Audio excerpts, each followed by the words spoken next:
The world's brightest stars, Angelina Jolie, announces she's had a double mastectomy. Will this empower women right across the universe? Shooting star, model and businesswoman Katie Price explores our deep space. If only everybody in the public eye could be as honest as Angelina, this world would be a much better place. Commencing countdown engines on. The revelation by one of the world's most beautiful women, movie star Angelina Jolie, that she's undergone a double mastectomy has been widely praised around the world.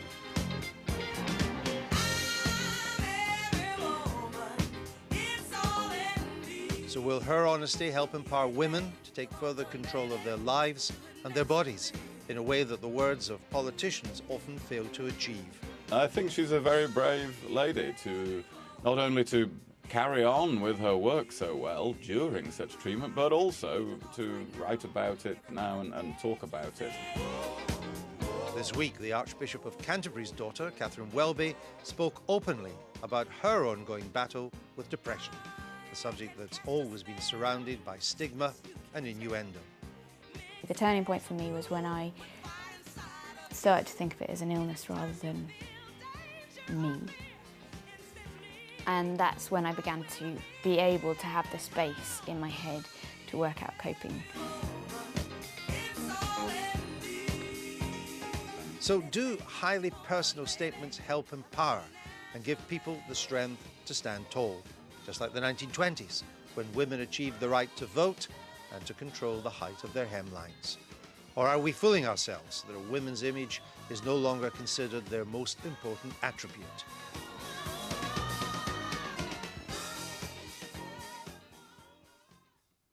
And we're joined by Katie Price. Welcome to the programme.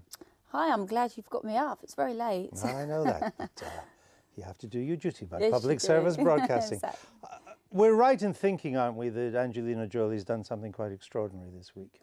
Absolutely. I mean, I was shocked when I read it myself. The fact, what I like about it is she went away, had it done, and then publicly she's spoken about it in such a way I hope people be inspired to go and get checked. Definitely. And also, I think, is it also right to the fact that she's such a famous actress, such a beautiful actress, that kind of added to the poignancy of it? Well, personally, I don't think just because she's beautiful or anything, but as an outsider, you would look at her and think, oh my God, this lady has got everything. She's got the looks, the husband, the kids. She does a lot for charity. She's intelligent. And it just goes to show it can happen to absolutely anybody. So, and, yeah, go on. Personal confessions can have an impact. Absolutely. Like myself, being in the public eye, I had postnatal depression, and obviously having a disabled child. I think it's good when you're in a situation that you can speak out, because people do get inspired and hopefully can act on it. Because it's true that with Angelina Jolie, people have taken notice of this in a way they would never have done if it hadn't been for this global name, almost a brand. Definitely. I mean, like myself, you know, a lot of people say, because I've had cosmetic surgery and everything, but if I was in the same situation as her, I wouldn't hesitate, you know. I admire her. She's got a family. She's thinking of her family, her future and everything.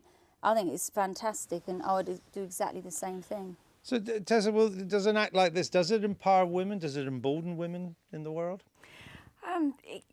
I think, I agree with Katie. I mean, I think that what she's done is dignified and very brave and very inspirational. And I think, I read her New York Times piece where she set out what had happened to her, and I was very impressed by the kind of lack of drama, the very measured way in which she described what had happened to her.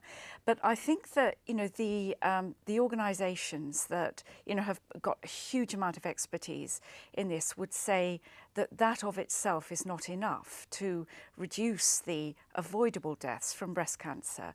I mean, this gene, the BRCA1 gene, is actually very rare. It's about 1 in 20 of the 50,000 women who get breast cancer every year. And so it doesn't mean that just because you haven't got the faulty, as it's described, gene, you shouldn't do all the other things. Sure, no, I understand all that, but I mean, just sticking with the Angelina Jolie, the impact of that, I thought it was also interesting, Michael, the manner in which she chose to do it, which was a rather dignified article in the New York Times, not the most sensational of newspapers in the world, rather than a big TV interview on with Barbara Walters. I think the whole thing has been magnificently done. And by the way, if you look at the timetable of her engagements over the last few months, I mean, she's had to go through various stages of surgery, and in between the stages of surgery, she's been out there again at world summits, at the G8 summit, as we've seen with William Hague. I wonder if I can just raise a slightly different issue. What's happened here is that there is a gene that predicts, in her case, that she has an 87% chance of getting breast cancer or ovarian cancer. This is going to be more and more a part of our lives. More and more we're going to find genetic predictors. And more people are going to be presented with very difficult choices. I mean, in her case, she had an 87% chance. So in a way, the choice was simplified. It's going to be very tricky when people are offered 40% chances, 30% chances, 35% chances. Very tricky, but that is the world we're going to be moving into. It's interesting, though, the politicians talk about this, and public health sets out what you should do and so on.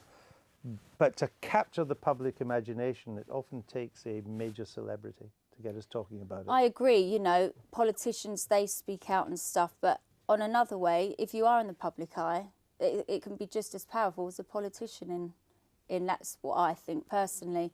I mean, you can, like, I agree, Angela done it in such a dignified way, whereas you can look at Jade Goody, she filmed her whole steps of it. You know, everyone does it differently. But both of them, you've got to admire both, they both made awareness for it. And people should treat their body, you know, like a car. It needs an MOT, you should always get checked and never think, oh, it will never happen to me, because it can actually happen to anyone. Michael's body's a temple, it's not a car.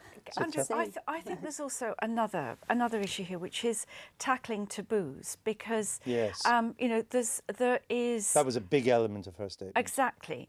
That, you know, if you have had your breasts removed, are you somehow less of a woman? Are you less attractive? And again, you see, I agree with you, Michael. I think the way, the sensitivity with which this was managed was communicating about that at every level, including that Brad Pitt had been there when she had the surgery and, you know, was so involved in it and so forth. And then every newspaper was on its front page had a picture of her looking gorgeous. And I mean, the other thing I would just like to say, because this week is what's called Dying Matters Week, and it began with a lecture in memory of Philip Gould, who had similarly, who was a Labour Party strategist, very loved by the Labour Party, and he had also documented the last stages of his life, rather like Jade Goody. And that did, you know, the lecture on Monday night with the organisations there that are working to help people have better deaths by being able to do all the things before they die and say the things that they want to say. It's tackling those taboos. Maybe we wouldn't be having this measles outbreak at the moment if Mr. Blair had been more explicit in the height of the MMR scandal about what he had done with his kids. No, Andrew, we wouldn't be having this measles epidemic had a rogue doctor not secured very substantial support. Sure, but Mr. Blair wouldn't come out in public and say what he had done with his children. That could have made a difference. Yeah, but if why didn't the Prime Minister come out? Look, you cannot turn Tony Blair into the villain of the measles epidemic. I'm not turning into the villain. I'm just saying if it's so good for Angelina Jolie, which we're all agreed it is, to come out and make a public statement, here was an opportunity for a politician to do the same, and they didn't do it. All right, perhaps the difference is Angelina Jolie is an adult, and you know this was revelation conducted with full consent. The measles epidemic is not analogous. So that was a rogue doctor. We like to tease her about We Mr. all like Blair. domestics, don't we? Exactly. Katie, thanks for being with us Thanks tonight. very much. At last, Thank we you. got you on the show. That's your Yes, lot for thank tonight, you. folks, but not for us, because it's Thursday night fever night at Annabelle's. And after Diane Abbott's claim that we're suffering from a crisis of masculinity, Michael's